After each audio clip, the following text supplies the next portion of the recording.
that time it was just an old house on Confederate Avenue that was a blight to the community. And I saw the article about it, so I did some research on it, and then on New Year's Day, where I am normally going to a New Year's Day barefoot water ski tournament up at Lake Norman, and it was a rainy, yucky day, and I thought, well, you know, I'm just going to take the weed whip, and I'm going to go down to that house in Rock Hill, and I'm just going to weed whip the front yard. It was vacant. It had been vacant for a while. It was dilapidated and rapidly becoming probably a health and safety danger. You know, many people said, I can't believe that they would want to tear that down. There was some guy in the front yard with loppers, and I said, what are you doing? He says, I think I'm going to try and save this old house. A lot of the people I know who are drawn to this kind of field or this sort of stuff, it really feels like a calling in some ways. They're definitely getting the word from somebody to make this as difficult as it can be on those people trying to renovate that old house. That we were just on the radar because we were trying to do something that no one had ever tried.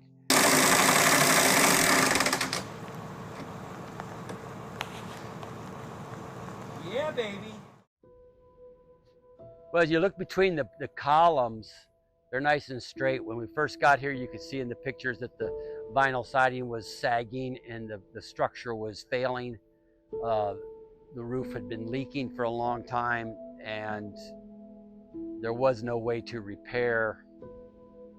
So the decision was made to take the whole thing down, which was quite a project in its own, but then rebuilding it was a whole other thing.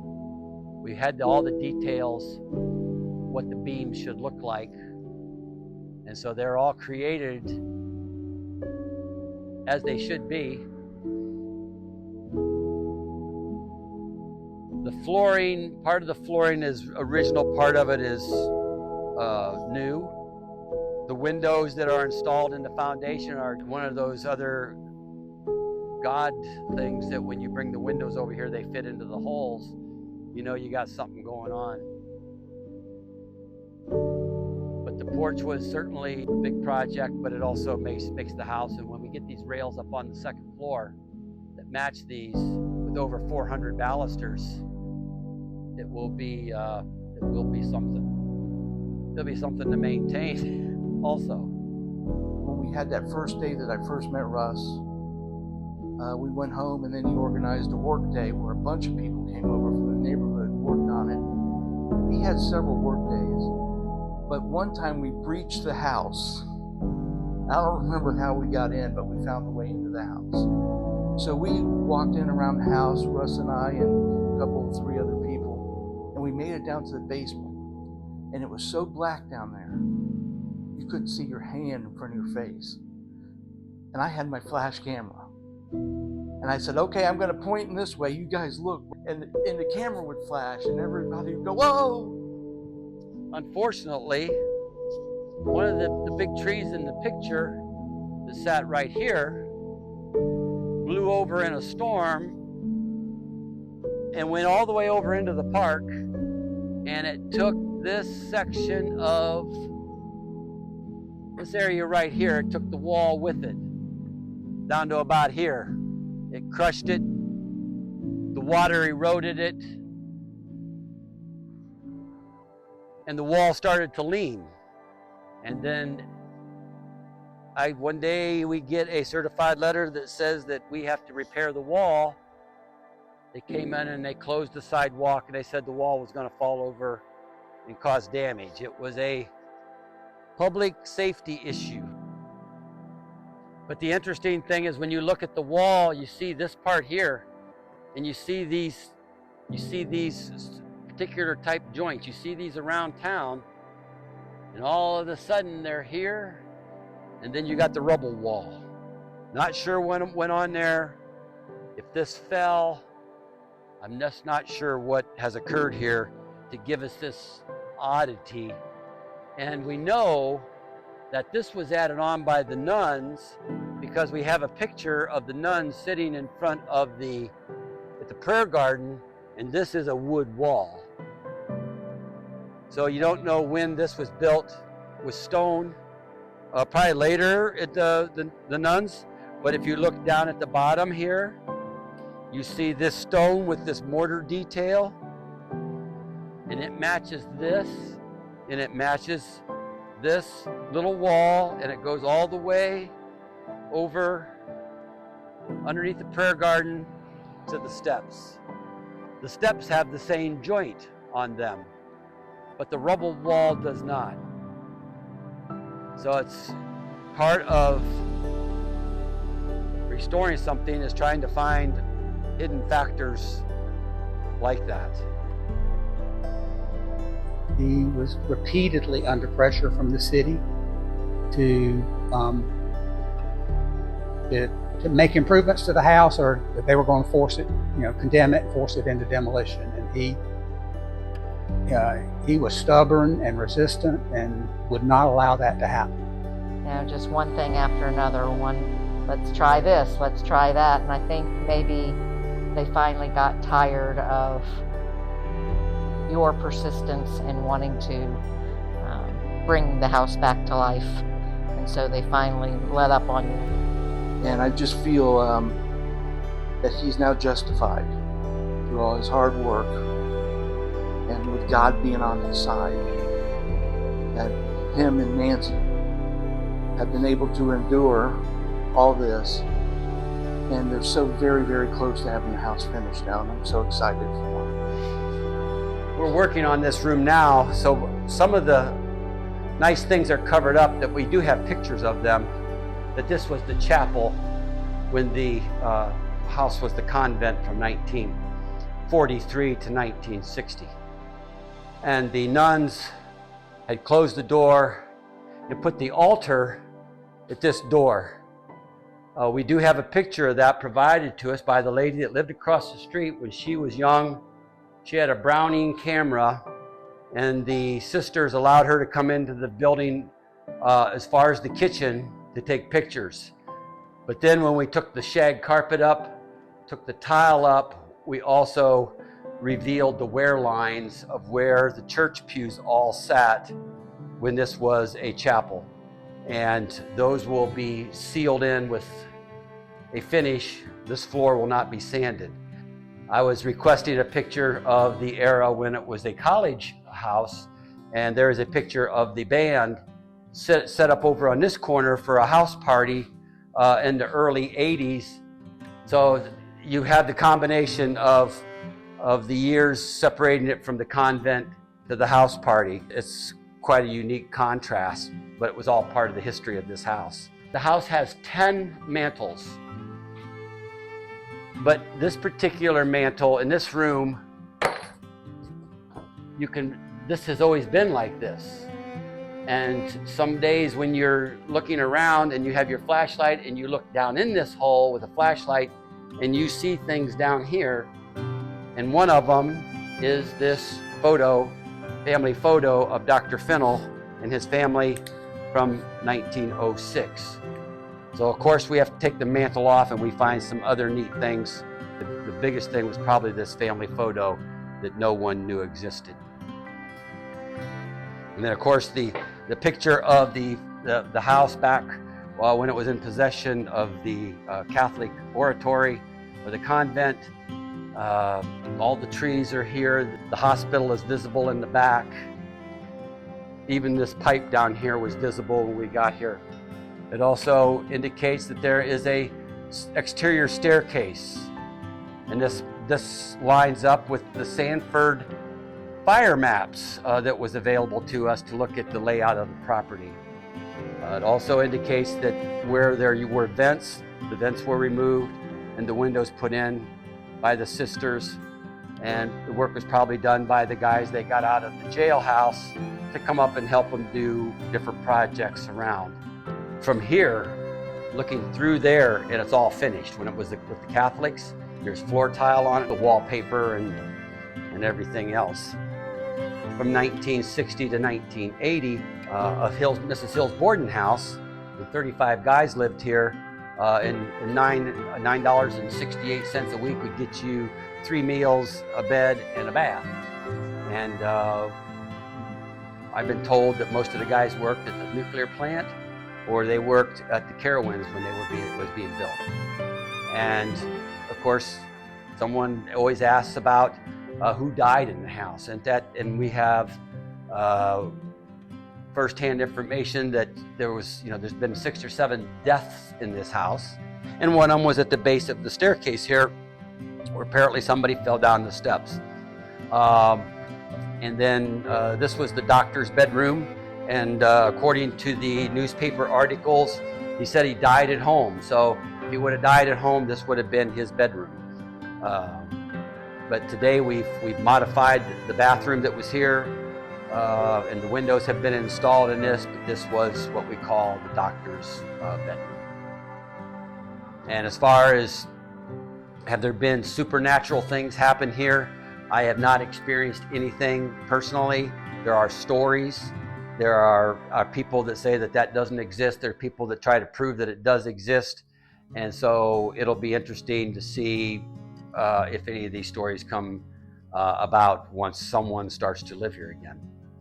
But I have not experienced anything other than a little hair coming up on the back of my neck a couple times.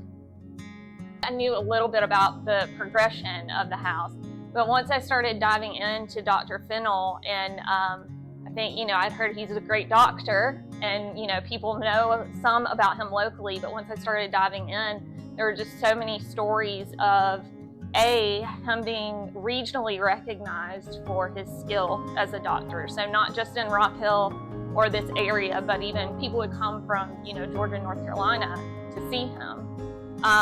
So there was that aspect of it. And then there were so many stories about how he helped people and treated them pro bono, and often treated patients of color, Black patients, pro bono at a time where a lot of doctors, if you were a white doctor, you only saw white patients and that sort of thing. And I think one of the most interesting facts that I came across in the research was that not only was the infirmary a hospital, but they also ran a training school for nurses. And I actually found a record of at least one Black student graduating from there. And from the records I could find at the time, that was probably one of, I think it was fewer than 20 schools, nursing schools in the country that actually was co-education, like integrated that way. So, but just the fact that there was, Black nurses graduating out of that program was such a huge deal in that time where it was, the Jim Crow South. That just didn't happen.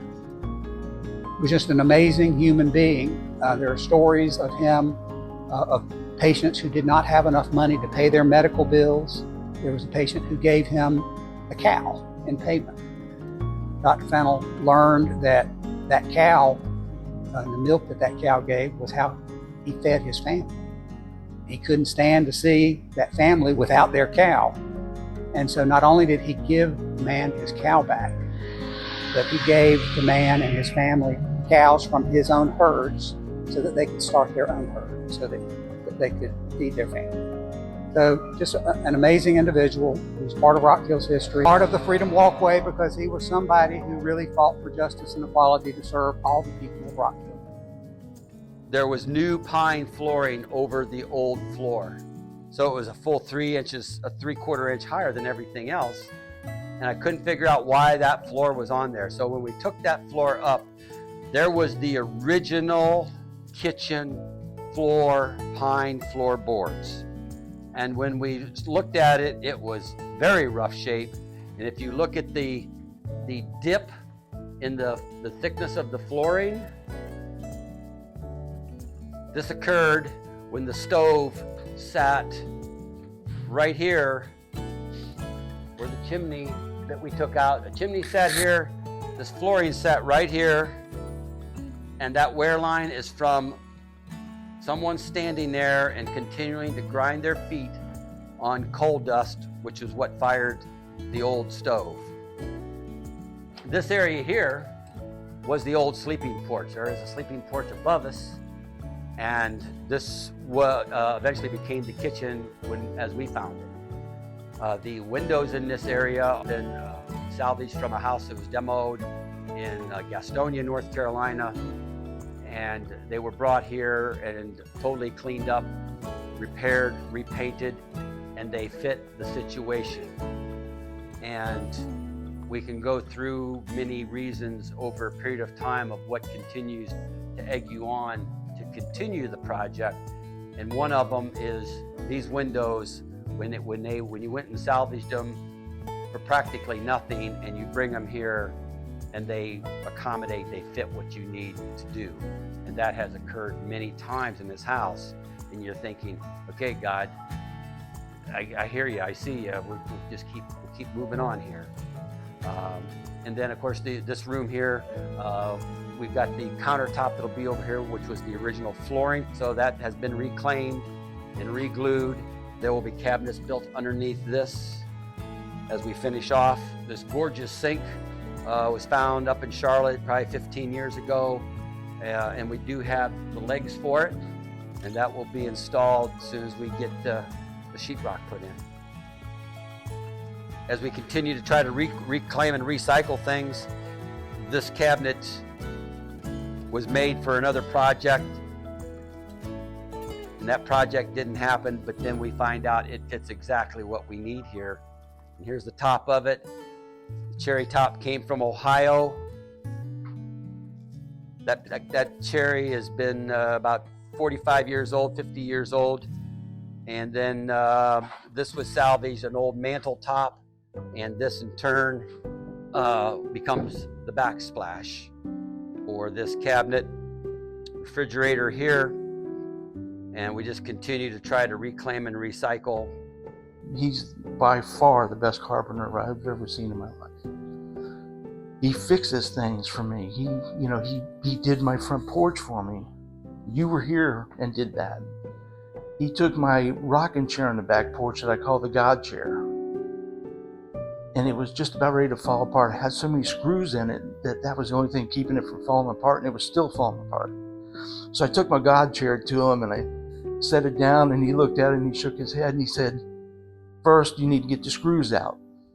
So I'm taking the screws out. As soon as I get all the screws out, the whole chair collapsed on his workbench. And he put it all back together for me. It'll never come apart again. When Carhart had his mill downtown here, and I could just see the two of them talking here, and Carhart saying that he's sick. And for that, I got that picture of the Arabian stallion, Hermine, that Hamilton gave to Dr. Fennell for saving his life. The staircase, after we took all the carpet off of it and the staples, the thousands of staples off of it, and got it where it was clean from the top, then it was to manage all the cracks and the creaks in it, and the way to do that was by adding glue blocks. Any kind of wood cut on an angle, and you glue it in the corners every place, and then it's as good as trying to nail it or screw it shut.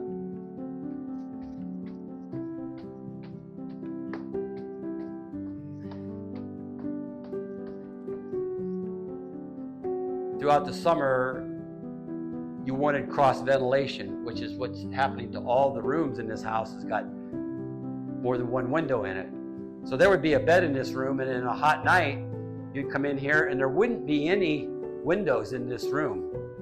That would be just open, like an open porch, and the wind would blow across and hopefully keep you cool on the hot July, August nights in South Carolina, because there wasn't any air conditioning. The ceiling in here is original. That's the original color of the paint. This window here is special because it came from the train depot that was demoed in downtown Rock Hill in 1973. We found a lady that had saved some of the windows, so this originally had a window in it, but it was missing when we got here, so we just modified it, built a new frame for it, and put the new sash in it as train depot a window. The day the vandals showed up, they had poured paint and oil down these steps, and these are one-piece heart pine treads. Fortunately, I had a bunch of sawdust here, so I poured sawdust on it, let it absorb all that, came back in with a putty knife, and most of it came up. And so over the years, we just continued to use them and let the patina continue on. It takes incredible dedication to stick with it this long, and I'm so glad you are. I think you're one of the few people I know who don't have like a family tie or some other sort of reason that you have poured so much into this house, which I think is also really commendable. You know, it's like a lot of people will try and save their family houses because, you know, it's been in the family and that's why it's important to them and they feel obligated or something like that. But I just always thought it was really interesting that you saw the importance of the place, even though it wasn't a personal connection. He had twins, and he was pushing twins around downtown in a baby carriage. And he was trying to make a living and then do his life's work at the same time and in the same place. Because the Fennell House is his life's work. That's his legacy. It's an amazing job, an amazing commitment on his part to have persevered for all of these years, 30 years probably, to try to make that house something special for Rock Hill and a reminder of our history.